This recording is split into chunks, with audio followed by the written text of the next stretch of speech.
Kumpiyansang naglakad si Azusa papunta sa gusali ng kanyang opisina. Habang papasok siya, napatingin ang ilang empleyado, kinikilala siya bilang taong madalas nananalo ang mga panukala at materyales sa mga parangal. Sa pintuan, iniskan niya ang kanyang ID, ngunit hindi gumalaw ang gate nang subukan niyang dumaan. Pagtingin niya sa ibaba, napagtanto niyang hindi pala ang ID niya ang nascan, kundi isang business card ng serbisyo sa pagtutubero. Samantala, sa departamento ng publicity, kinakabahan si Koskei dahil sa tambak na trabaho na naghihintay matapos nang biglang dumating si Azusa at dumiretso sa kanyang mesa. Bumati sa kanya ang ilang katrabaho habang ang iba ay patuloy na pumapasok sa opisina. Nang matapos ang mga pagbati, mabilis na nagsibalik lahat sa trabaho. Lumapit si Minori kay Azusa, dala ang isang problema. Isa sa mga influencer na kanilang kinontak para sa promotion ay hindi na available. Tinanong niya kung may solusyon si Azusa. Malamig na pinaalala ni Azusa kay Minori na responsibilidad niya ang ayusin ang problemang iyon at dapat ay dumating siya na may dalang panukala sa halip na humihingi ng ideya. Gayunpaman, iminungkahi ni Azusa na kung hindi makakasali ang influencer, maaari silang gumamit ng stand-in dahil marami pang ibang talento na maaring gamitin para sa proyekto. Pagkatapos ay lumapit siya kay Koskei, iniabot ang mga dokumentong inayos niya para sa kanya upang maipasa ito sa planning department. Napansin ang magulong mesa ni Koskei, pinagalitan niya ito dahilan upang dalidali niyang linisin ang kanyang mesa. Di nagtagal, tinawag si Azusa ng kanilang boss na si AG. Habang papalapit siya, dalawang katrabaho ang humanga kung gaano siya kaaasahan, bagamat napabulong si Koskei na nakakatakot din talaga si Azusa. Napilitang sumang-ayon ang dalawang babae at inamin na mas mabuti sana kung mas mabait siya. Nang makalapit si Azusa kay AG, ipinaalam nito sa kanya ang tungkol sa isang bagong empleyado na sasali sa kanilang departamento. Nais niyang siya ang magsanay dito. Sandaling lumitaw ang pag-aalinlangan sa mga mata ni Azusa, ngunit pinakalma siya ni AG sa pagsasabing may talento ang bagong dating at mabilis itong makakaangkop. Idinagdag pa niya na magiging kapaki-pakinabang sa kumpanya kung isang bihasa at matagumpay na gaya ni Azusa ang magtuturo dito. Ngumiti si Azusa sa papuri at tinanggap ang gawain, bagamat sa loob-loob niya'y nagdadalamhati siya. Pinaghirapan niyang linangin ang isang malamig at mailap na imahe, partikular, upang maiwasan ang mga imbitasyon sa inuman pagkatapos ng trabaho. Sa kasamaang palad, tila hindi ito namamalaya ni AG at patuloy na iniisip na mahusay ang kanyang pakikitungo sa lahat. Lalong sumama ang pakiramdam niya sa kaisipang iyon, ngunit nagpasya siyang manatiling propesyonal. Bago pa siya tuluyang makapag-isip pa, isang masiglang boses ang bumati sa departamento. Paglingon ni Azusa, nakita niya ang bagong empleyado, ikaw, na bumabati kay AG. Nang mahuli kang nakatingin siya sa iyo, agad kang nagsorry sa pag-abala sa kanilang usapan.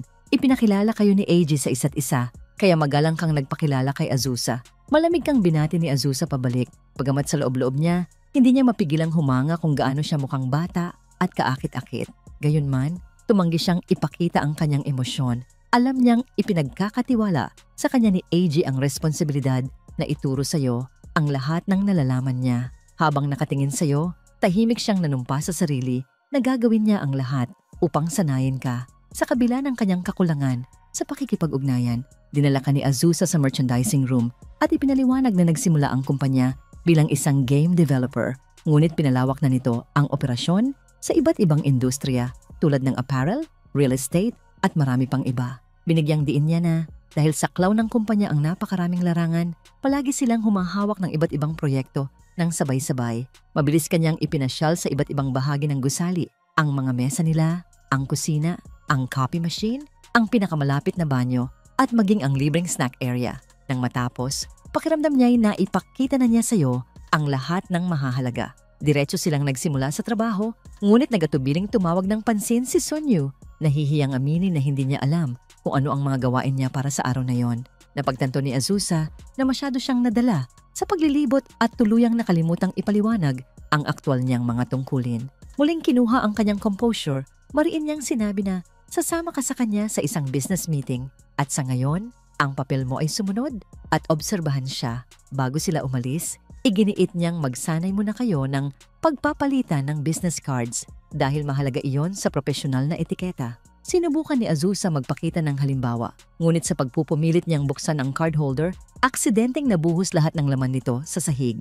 Namula siya sa kahihiyan sa sarili at napatigil habang mabilis namang pinulot ni Yu ang mga nagkalat na cards at magalang na iniabot muli sa kanya. Ayon sa plano, Sinalubong ni na Azusa at Yu ang mga bisita sa pintuan ng kumpanya at inihatid sila sa silid ng pulong. Sa panlabas, mukhang perpekto ito, ngunit sa loob-loob niya'y nagugulo siya sa matamang tingin ni Yu na lalo lamang nagpapakonsensya sa kanya. Naging mahirap para kay Azusa ang pulong dahil buong oras niyang kinakalaban ang sariling nerbiyos. Pagkatapos ng meeting, pinuri siya ni Yu kung gaano siya kagaling at kaprofesional tingnan, bagamat pakiramdam niya'y ubos na ang kanyang isipan. Napansin niyang malapit na ang oras ng tanghalian at napaisip kung tama bang siya bilang nakakatanda ang magyaya sa kanya kumain sa labas. Nagsimulang ngumiti si Azusa sa sarili habang iniisip ang isang magandang restaurant na maaari nilang puntahan. Napansin ni Yu ang nangiti niya, ngunit nagulat nang bigla itong magbago tungo sa pagkataranta. Sa kanyang isipan, nag-aalala si Azusa kung baka maituring na harassment ang pagyaya niya sa kanya para kumain ng tanghalian. Nababahala rin siya na baka magmukha siyang malamig o hindi madaling lapitan kung hindi siya mag-imbita. Lalong lumala ang kanyang kaba habang iniisip kung anong uri ng maliit na usapan ang kaya niyang gawin habang sila'y kumakain. Napansin ni Yu ang kanyang balisa at nagkomento tungkol dito. Namula si Azusa at biglang nagdeklara na may isa pa siyang meeting at sinabi kay Yu na mauna na siyang kumain ng tanghalian. Nang wala siya, mabilis siyang umalis, pilit na tinatakpan ang pamumula ng kanyang mukha. Nang makalayo siya, dumulas siya pababa sa pader at napabuntong hininga. Iniisip kung paano niya matuturuan si Yu, gayong kahit simpleng pakikipag-ugnayan ay napakahirap para sa kanyang personalidad. Sa pagtatapos ng araw, nilapitan siya ni Yu upang sabihing uuwi na siya. Tinugon ito ni Azusa, ngunit sa loob-loob niya, pinagalitan niya ang sarili dahil masyado siyang naging malamig ang dating. Bago umalis, nagpasalamat si Yu sa kanya sa pag-aalaga sa kanya at umamin na sobrang kinakabahan siya sa kanyang unang araw. Sinabi ni Azusa na normal lang para sa mga baguhan ang magkamali at sinigurado niyang palagi niya siyang maaasahan. Nagbigay pa siya ng ilang salita ng papuri bago ito tuluyang umalis. Habang palabas si Yu, nakipagkwentuhan pa ang iba nilang katrabaho tungkol sa kanyang unang araw. Kinagabihan, habang naglalakad si Azusa pa uwi sa madilim na kalsada, nakaramdam siya ng pagkakasala. Napagtanto niyang mas inuna niyang intindihin ang kanyang sariling imahe kaysa mag-focus sa nararamdaman ni Yu. Nagpasya siya na bukas ay magiging mas maingat at mas diretso siya sa pakikitungo dito. Kinabukasan, nakikipag-usap ng kaswal si Yu sa mga katrabaho nang biglang dumating si Azusa. Malamig na sinabing lumayo sila sa daraanan niya. Agad silang nagbigay daan. Umupo si Azusa sa kanyang mesa. Palihim na ipinagmamalaki ang sarili dahil sa palagay niya'y normal siyang nakabati sa lahat nang hindi namamalayang nakakatakot pala ang dating niya. Maya-maya, inatasan niya si Yu na gumawa ng draft para sa isang manga studio, sabay abot ng mga sample ng sarili niyang dating gawa bilang sanggunian. Habang abala si Yu sa paggawa, nanumpa si Azusa na ngayong araw na ang pagkakataon upang sa wakas ay maimbitahan niya itong kumain ng tanghalian. Nang kalaunan ay lumapit si Yu upang ipasuri ang kanyang trabaho. Itinuro ni Azusa ang ilang pagkakamali at inutusan siyang baguhin ang mga seksyon na yon. Bago pa ito makapagsimula, mahigpit niyang idinagdag na gawin niya ang rebisyon pagkatapos ng tanghalian. Napagdesisyonan ni Azusa na ito na ang perpektong pagkakataon para maimbitahan si Yu sa lunch. Ngunit nang lingunin niya ito, nagtaka siya sa pagkawala niya. Para lang makita itong bumalik sa mesa, dala ang isang tasa ng instant noodle. Agad niya itong pinagalitan dahil sa pagkain ng hindi malusog. Ngunit ipinaliwanag ni Yu na siya'y nagtitipid. Pinili ni Azusa na huwag nang makipagtalo at tumalikod na lamang. Nakaramdam ng pagkakasala na siya'y nahuli sa tamang tiyempo at baka naging masyado siyang mabagsik, lalo na't hindi naman niya alam ang tungkol sa sitwasyon sa pera ni Yu. Gayunpaman, napansin ni Yu ang malungkot na anyo sa mukha niya. Sa isang maliit na diner, kumakain si Azusa ng sariling tanghalian habang nakakaramdam ng kakulangan bilang isang mentor. Naalala niya kung paanong minsang dinala siya ng sarili niyang mentor sa parehong kainan. Nagbabahagi ng mga salita ng karunungan at paghikayat habang sabay silang kumakain. Ang alaala ay lalo lamang nagpabigat sa kanyang damdamin ng kabiguan. Naputol ang kanyang pag-iisip nang tumunog ang kanyang telepono. Mabilis niyang tinapos ang pagkain bago tawagan pabalik si Ritsu. Habang naglalakad pabalik sa opisina, pinag-usapan nila ang mga trabahong natitira pang asikasuhin. Nagpasalamat si Ritsu. Pagkatapos ay pinayuhan siyang mag-practice ng small talk ng mas madalas. Binanggit din niya ang tungkol sa collaboration cafe na dati nilang ginawa. Tiwalang muling lalapit ang kainan para sa panibagong proyekto. Sumang-ayon si Azusa, iniisip na magiging magandang pagsasanay iyon para kay Yu. Natuwa si Ritsu nang marinig na mayroon na siyang mentee. Tinukso niya si Azusa na mag-aana ng baguhan. Batid niyang hindi ganoon kalakas ang kasanayan nito sa pakikipag-ugnayan. Habang tahimik na kinukumbinsi ni Azusa ang sarili na maayos naman ang nagawa niya ngayong araw, tuwirang sinabi ni Ritsu na ang kanyang maiikling sagot ay hindi matatawag na totoong usapan.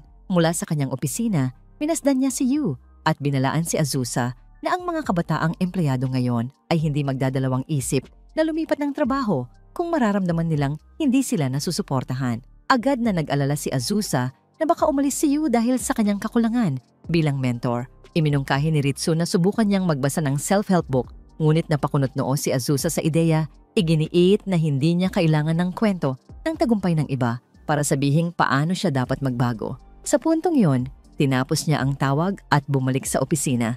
Habang lumulubog ang araw, tinatapos na rin ng publicity department ang kanilang trabaho para sa araw na yon. Natapos ni Azusa ang sarili niyang gawain at umuwi. Dumaan muna sa bookstore upang bumili ng ilang self-help na libro tungkol sa komunikasyon at pagiging mentor. Pagdating sa kanyang apartment, napagtanto niyang nakalimutan niyang bumili ng hapunan. Nang buksan niya ang refrigerator, wala siyang nakita at nagkasya na lang sa cup noodles. Pinagalitan niya ang sarili sa pagkain ng parehong bagay na pinunan niya kay Yu, bagamat pinagaan niya ang loob sa pagsasabing sinabayan naman niya ito ng vegetable juice. Pagkalubog niya sa mga libro, natuklasan niya na ang unang tuntunin upang maging isang matagumpay na boss ay batiin ang lahat ng may sigla at ngiti. Naalala niya ang malamig niyang pagbati noong umaga at napagtanto niyang ginawa niya ang kabaligtaran. Para mag-practice, kumuha si Azusa ng maliit na salamin at sinubukan ang iba't ibang ngiti at pagbati. Gayunpaman, napansin niyang masyadong matigas at nakakatakot ang kanyang refleksyon, kaya't agad niyang isinuko ang pagsasanay at nagpa siya na lumipat sa susunod na payo. Sabi ng libro, imbes na maging mahigpit, dapat niyang palakasin ang loob ng kanyang alaga sa pamamagitan ng papuri. Nalito siya sa payo dahil alam niyang darating ang panahon na kailangan niyang itama ang mga pagkakamali ni Yu. Nakaupo sa sofa, nagsimula siyang magtanong sa sarili kung talagang bagay ba siyang maging mentor. Nabaling ang kanyang isipan nang maalala ang cup noodles na naiwan niyang nakabukas. Nang silipin niya ito, sobra na itong naluto. Nalungkot siya, pero binasag ang chopsticks at nagsimulang kumain. Kinabukasan ng umaga, nagising si Azusa at napagtanto niyang napahaba ang kanyang tulog. Kinabahan siya at nagmamadaling nag-ayos. Iniisip kung anong impresyon ang may iwan kay Yu kung siya ay mahuli. Sa kabutihang palad, nagawa niyang pabilisin ang kanyang routine at nakarating sa opisina na maayos ang anyo. Doon niya nakita si Yu na masayang bumati sa kanya. Handa na sanang bumati si Azusa, ngunit natigilan siya nang marinig sina Akemi at Minori na pabulong na pinag-uusapan siya. Sabi nila, mahigpit at nakakatakot siya at ang tanging dahilan kung bakit nakakalusot siya sa kakulangan sa social skills ay dahil napakahusay niya sa trabaho.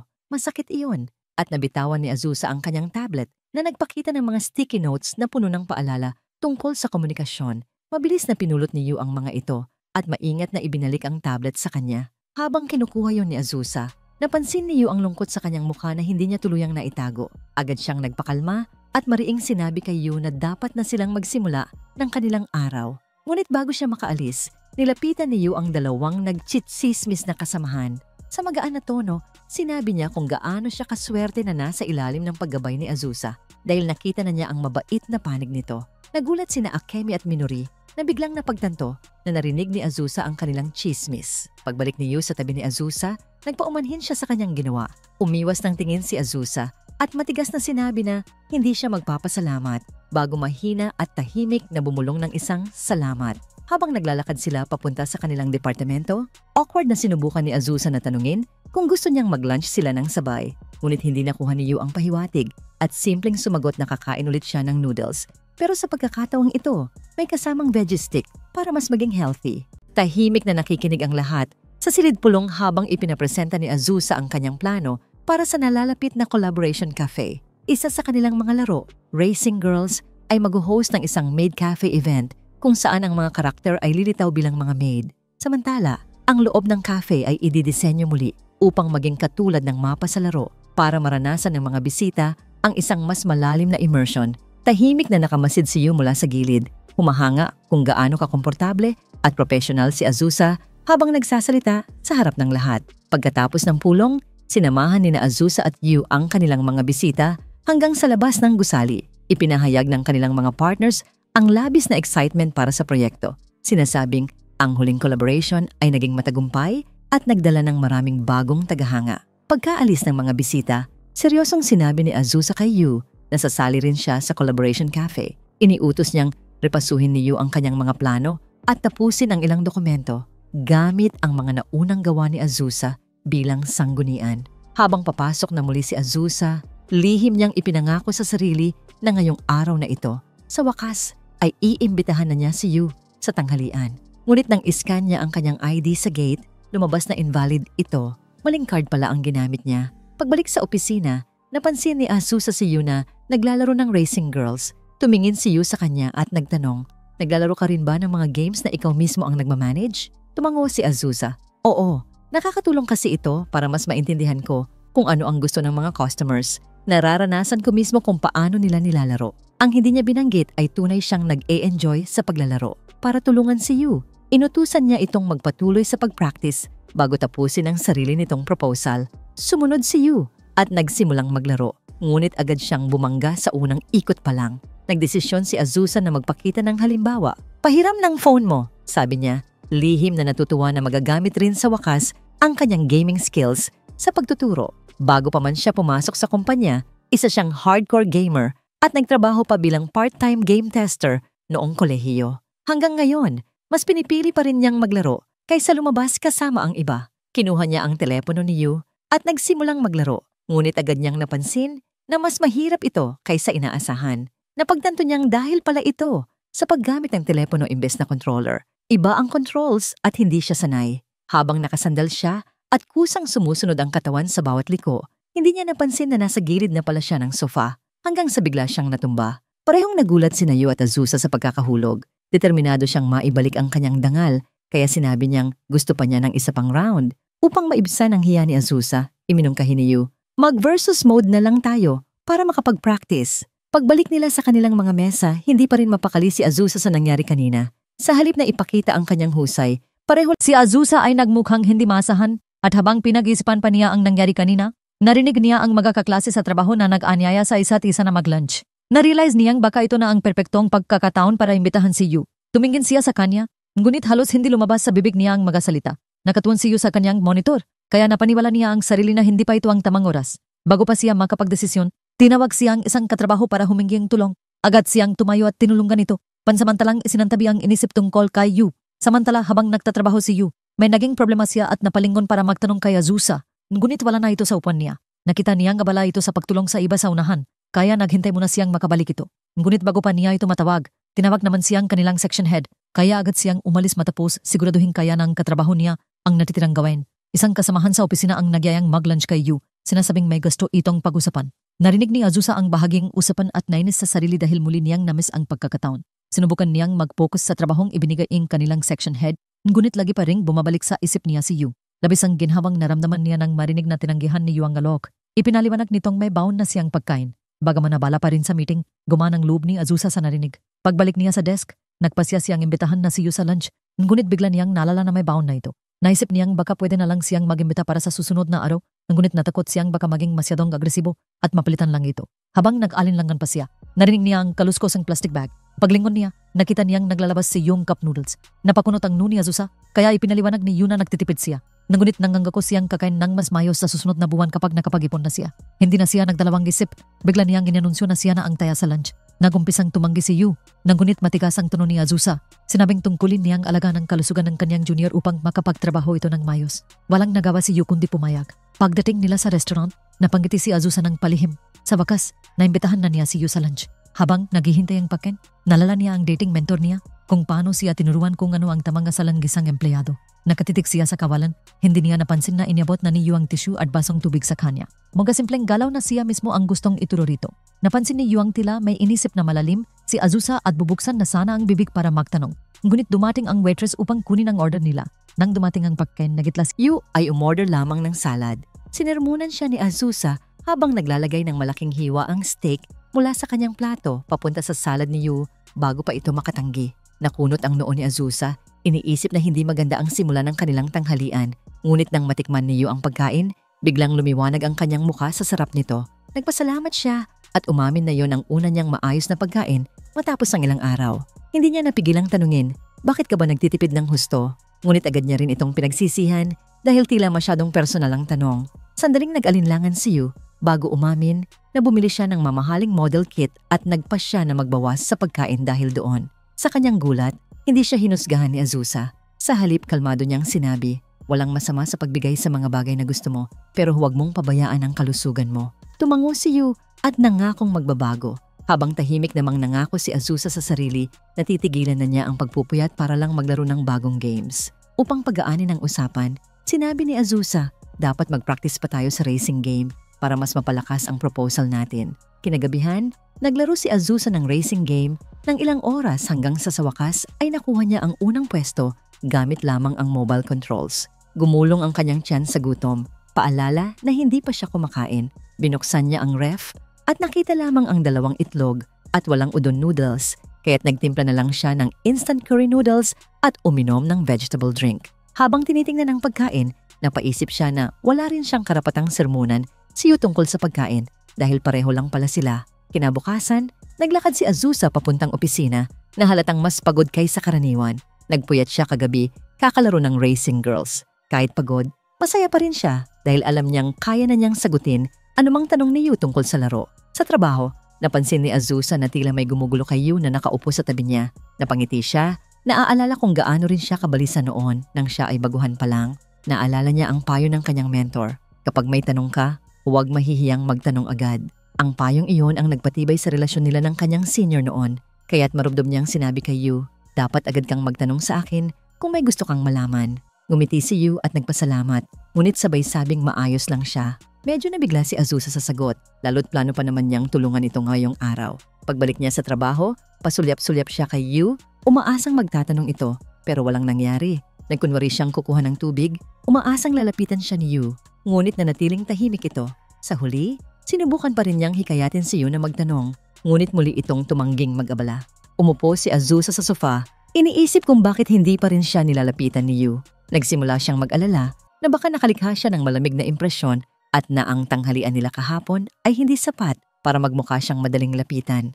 Napagpasyahan niyang simple lang ang solusyon. Kailangan lang niyang imbitahan muli si Yu ngayong araw. Kung maipapakita niya kung gaano siya kaaasahan at masiguro niyang maayos ang kinakain nito, marahil ay magiging komportable na itong lumapit sa kanya kapag may kailangan. Bit-bit ang plano, naglakad si Azusa pabalik sa opisina, determinado na imbitahan si Yu sa tanghalian. Ngunit bago pa siya makalapit, narinig niyang nag-uusap si Yu at ang ilan nilang katrabaho tungkol sa plano nila para sa lunch. Sumang-ayon si Yu na sumama at maging siya pa ang nagsabing dapat isama rin si Azusa. Ngunit mabilis iyong tinanggihan ng iba. Sinabi nila na si Azusa ay hindi naman sumasama kailanman at bihira ring dumalo sa mga party ng kumpanya. Kita sa mukha ni Yu ang gulat, ngunit pumayag pa rin siyang kumain kasama nila. Nang marinig ni Azusa ang mga yabag nilang papalabas, agad siyang tumakbo palayo. Umaasang hindi siya nahuling nakikinig. Pagkasara ng pinto ng elevator, sumilip siya mula sa sulok.